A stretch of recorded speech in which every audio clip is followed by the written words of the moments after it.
Berdasarkan data Bursa Efek Indonesia, pasar saham Indonesia mencatatkan nilai beli bersih atau net buy asing sebesar 2,37 triliun rupiah.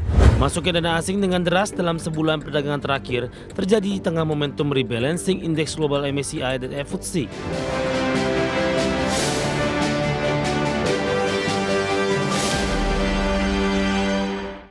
Ke topik pilihan, pemirsa, aliran dana asing telah mengalir deras ke pasar saham Indonesia setidaknya dalam sebulan perdagangan terakhir. Masuknya dana asing terjadi seiring dengan adanya kocok ulang atau rebalancing di indeks Morgan Stanley Capital International dan indeks FTSE Global Equity Series. Berdasarkan data Bursa Efek Indonesia, pasar saham Indonesia mencatatkan nilai beli bersih atau net buy asing sebesar 2,37 triliun rupiah per Selasa 26 Agustus 2025. Dalam sebulan perdagangan terakhir, pasar saham Indonesia pun mencatatkan masuknya dana asing sebesar 10,3 triliun rupiah. Meski demikian, sejak awal tahun atau year to date, asing masih tercatat jual bersih 49,33 triliun rupiah. Masuknya dana asing dengan deras dalam sebulan perdagangan terakhir terjadi di tengah momentum rebalancing indeks global MSCI dan FTSE. FTSE Russell telah mengumumkan kocok ulang konstituen indeks FTSE Global Equity Series. Berdasarkan data FTSE Russell, saham DSSA masuk ke dalam kategori Large Cap FTSE Global Equity Index Series, seri Asia Pacific X Japan X China. Di kategori Mid Caps, saham BDMN keluar dari indeks FTSE Global Equity Index Series. Di sisi lain, 8 emiten asal Indonesia masuk dalam FTSE Global Equity Index Series kategori Microcap, diantaranya saham KEN, MIDI, BCAP, MLBI, CNMA, CLEO, dan ULTJ. Hasil rebalancing itu berlaku mulai 19 September dan efektif di 22 September 2025. Perubahan konstituen indeks tersebut masih dapat direvisi oleh FTSE hingga penutupan bursa pada 5 September 2025. Sementara awal bulan ini, MSCI juga melakukan kocok ulang atau rebalancing index yang akan berlaku efektif mulai Rabu 27 Agustus 2025. Dalam tinjauan terbaru, saham DSSA dan CUAN resmi masuk ke MSCI Global Standard Index. Keduanya menggantikan ADRO yang bergeser ke MSCI Small Cap Index. Untuk MSCI Small Cap Index, selain ADRO, saham AADI, KPIG, PTRO, RAJA, dan TPAG. Sementara saham yang keluar dari MSCI Small Cap Index, saham MBMA dan PNLF. Senior Market Curtis Mirai Aset Sekuritas Navan Aji Gusta mengatakan fund manager global akan mempertimbangkan pasar saham Indonesia seiring dengan rebalancing index. Secara teoritis, saham-saham yang tergabung dalam MSCI dan FTSE jadi pertimbangan, berarti bagi global fund manager untuk akumulasi emiten-emiten tersebut. Dari bagi sumber untuk ADX Channel. Informasi emiten, pemirsa, di mana emiten PT XL Smart Telecom Sejahtera Tbk atau XCL membukukan rugi bersih di semester pertama 2025, di mana posisi ini berbalik dari raihan laba bersih di semester pertama 2024. Meski demikian, di tengah catatan rugi bersih, pendapatan perseroan berhasil tumbuh 11,98% secara tahunan di semester pertama 2025.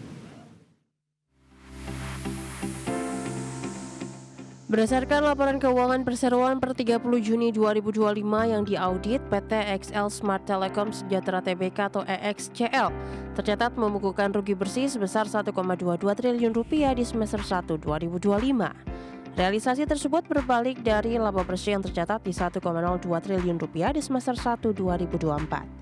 Sementara pendapatan perseroan tercatat di 19,09 triliun rupiah, meningkat 11,98% year on year dari raihan di semester 1 2024 di 17,05 triliun rupiah. Pendapatan ini ditopang segmen data dan layanan digital sebesar 17,46 triliun rupiah. Pendapatan traffic data EXCL tercatat sebesar 6.665 petabyte. Meski demikian, perseroan juga membukukan kenaikan sejumlah beban di semester 1 2025. Beban penyusutan naik jadi 7,3 triliun rupiah, beban infrastruktur naik ke 5,36 triliun rupiah, beban interkoneksi dan beban langsung lainnya 2,12 triliun rupiah, beban gaji dan kesejahteraan karyawan 1,61 triliun rupiah, dan beban keuangan naik menjadi 1,86 triliun rupiah. Terkait raihan ini, EBITDA XL Smart turun tipis dari 8,95 triliun rupiah di semester 1 2024 menjadi 8,8 triliun rupiah di paruh pertama 2025. Margin EBITDA perseroan hasil merger XL Axiata dengan Smartfren menyusut dari 53% menjadi 46%.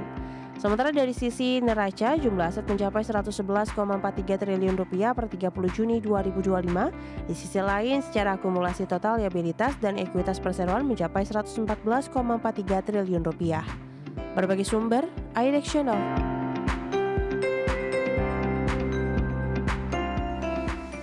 Pemirsa, di tengah raihan kinerja di semester pertama di 2025, saham XXCL di sepanjang perdagangan ini secara teknikal mengalami koreksi yang cukup dalam, bahkan secara intraday tadi sempat melemah di atas 7% pemirsa.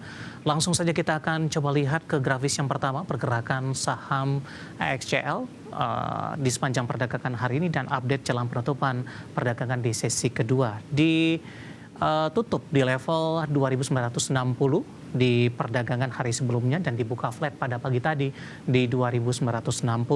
Kemudian pada pukul 9 lewat beberapa menit, 25 menit, saham XL sempat ke level 2970 dan ini bergerak di zona hijau. Namun level ini tidak mampu dipertahankan. 11.55 mengalami koreksi yang cukup dalam dan pukul 12 ditutup di 2730 dan di pembukaan sesi kedua ini melemah kembali ke 2.690. Intraday hari ini level terendah sempat ke 2640 pemirsa. Saat ini di 2760 melemah di 6,76%. Grafis selanjutnya kita beralih ke pergerakan saham XXCL dalam beberapa bulan terakhir, di mana pelemahan yang terjadi hari ini sebelumnya XXCL sudah mengalami penguatan yang cukup signifikan.